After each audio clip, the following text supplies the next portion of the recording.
అందరికీ నమస్కారాలు. నేను మీ తెలంగాణ సంపత్.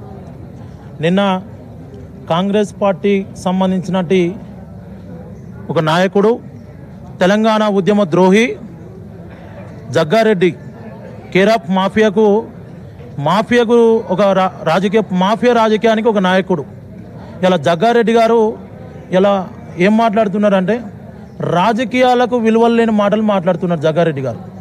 ఇలా తెలంగాణ ఉద్యమానికి, తెలంగాణ అస్తిత్వానికి, తెలంగాణ ప్రజలకు అండగా నిలబడ్డటి ఇలా తెలంగాణ ఉద్యమ నేత మల్కాజ్గిరి పార్లమెంట్ సభ్యులు ఈటల రాజేందర్ గారి మీద అవాకులు చెవాకులతో మాటలు మాట్లాడుతున్నాను.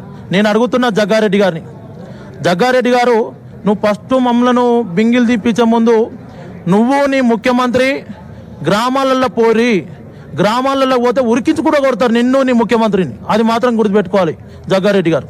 ఎవరి మీద ఇష్టం వచ్చినట్టు మాటలు మాట్లాడతానంటే ఊకుంటున్నావు అనుకున్నావు జగ్గారెడ్డి? నీకు నీ మంత్రి పదవి కావాలనుకునే మంత్రి పదవి కోసం ఇలా ఈటల రాజేందర్ అన్న నువ్వు టార్గెట్ చేస్తున్నావు కదా. నేను అడుగుతున్నా, నిన్ను అడిగే సమాధానాలకు ఫస్ట్ మా రాజేందర్ అన్న అవసరం లేదు, మేము చాలు నీ స్థాయికి. నేను అడుగుతున్నా జగ్గారెడ్డి గారిని, ఇలా తెలంగాణ ప్రజలలో మీరు ఇచ్చిన ఒక హామీనైనా అమలు చేసిరా అని అడుగుతున్నా. ఇలా నేను రేవంత్ రెడ్డి గారు కానీ జగ్గారెడ్డి గారు మాట్లాడే మాటకు అసలు ఇంత పొంతన ఉందా అని కూడా అడుగుతున్నా జగ్గారెడ్డి గారు. ఇలా ఈటల రాజేందర్ అంటే తెలంగాణ రాష్ట్ర ప్రజల యొక్క శక్తి కాదు, ఇలా తెలంగాణ రాష్ట్ర ప్రజలకు కావాల్సిన ఒక గొప్ప నాయకుడు. అలాంటి నాయకుడి మీద పెట్టుకున్న వాళ్ళు కాలగర్భంలో కలిసిపోయారు తప్ప ఆ గతి కూడా నీకు పడుతుందని కూడా నేను హెచ్చరిస్తున్నా. ఇలా జగ్గారెడ్డి గారిని ఒకటే డిమాండ్ చేస్తున్నా, నీకు 24 గంటలు టైం ఇస్తున్నాం. జగ్గారెడ్డి గారు ఈటల రాజేందర్ గారికి కూడా బహిరంగ క్షమాపణ ఇవ్వకపోతే మాత్రం కాంగ్రెస్ పార్టీ నాయకులు ఊర్లలో కూడా తిరగరు.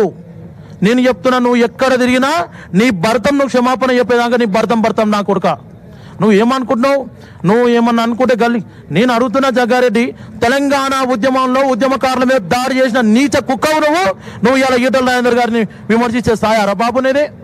నేను అడుగుతున్నా జగ్గారెడ్డి గారు మళ్ళొకసారి, నువ్వు ఇలా నువ్వు మాటలు మాట్లాడుతున్నావు కదా, అభివృద్ధి చేస్తున్నాం.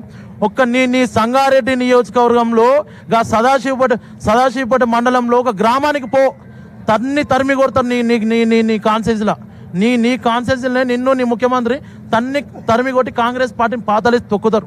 నువ్వు పరిస్థితులు చూసుకోకనంట నువ్వు ఇలా నీ పదవి కోసం, నీ మంత్రి పదవి కోసం ఇలా ఈటల రాజేందర్ గారిని తిడితే నేను ఇలా మా అధిష్టానం దగ్గర మెప్పు పొందుతాను నువ్వు అనుకుంటున్నావు. కానీ తెలంగాణ ప్రజలు ఇవన్నీ గమనిస్తున్నారు. నిన్ను నీ కాంగ్రెస్ పార్టీ చేసే అరచకాలని తెలంగాణ సమాజం అంతా గమనిస్తున్నది. అది మాత్రం గుర్తుపెట్టుకోవాలి జగ్గారెడ్డి గారు కానీ రేవంత్ రెడ్డి గారు కానీ.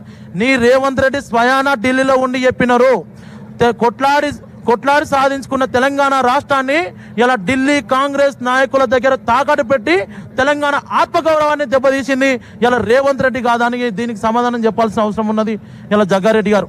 ఇంకొక విషయం, ఇలా నేను పోతే చెప్పులు మోసుడు తప్ప నాకు ₹1 అప్పు గీడ పుడతలేదు, ₹1 ఇవ్వలేదు. అసొంటప్పుడు చాతగానన్నప్పుడు, పరిపాలించే చాతగానప్పుడు రాజీనామా చేసి ఇంట్లో పడుకోవాలి. అది మాత్రం జగ్గారెడ్డి గారికి, రేవంత్ రెడ్డి గారికి నేను హెచ్చరిస్తున్నా.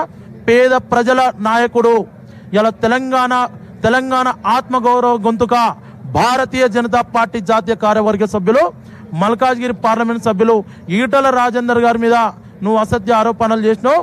బిడ్డ, నువ్వు ఇష్టం వచ్చినట్టు మాట్లాడినావు. ఇవన్నీ కౌంటౌన్ స్టార్ట్ అనుకుంటే 24 గంటలు టైం ఇస్తున్నాం. నువ్వు క్షమాపణ చెప్పకపోతే మాత్రం నీ భర్తం రా నా కొడుకు అని కూడా నేను హెచ్చరిస్తున్నా.